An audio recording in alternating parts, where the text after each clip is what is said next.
ఓటర్లను బెదిరిస్తారా? ఓటేయకుంటే ఆత్మహత్య చేసుకుంటామంటారా?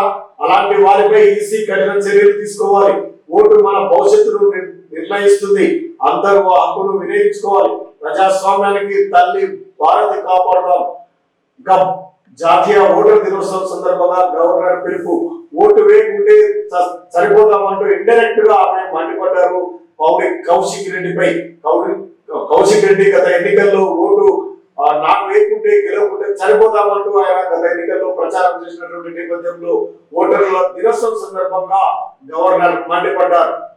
తమకు ఓటు వేసి గెలిపించుకుంటే ఆత్మహత్య చేసుకుంటామంటూ ఓటర్లను బెదిరించే అభ్యర్థులపై కఠిన చర్యలు తీసుకోవాలని గవర్నర్ తమిళసై ఎన్నికల సంఘానికి సూచించారు. ఇటీవల తెలంగాణలో అసెంబ్లీ ఎన్నికల సమయంలో తనకు ఓటు వేసి గెలిపించాలని, లేదంటే ఆత్మహత్య చేసుకుంటామంటూ ఒక అభ్యర్థి ఓటర్లను కోరడం సరికాదంటూ బీఆర్ఎస్ ఎమ్మెల్యే అభ్యర్థిగా పాడి కౌశిక్ రెడ్డి అప్పట్లో చేసిన వార్తలను గవర్నర్ పరోక్షంగా ప్రస్తావించారు.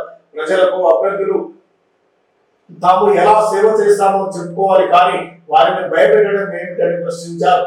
మీడియా కెమెరాల ముందు ఇలాంటి వ్యాఖ్యలు చేసిన వారు సమాజంలో సమస్యలపై ఎలా పోరాడగలరని పేర్కొన్నారు. జాతీయ ఓటర్ దినోత్సవం సందర్భంగా పురస్కరించుకుని గురువారం జేఎన్టీలో ఏర్పాటు చేసినటువంటి కార్యక్రమంలో గవర్నర్ ప్రసంగించారు.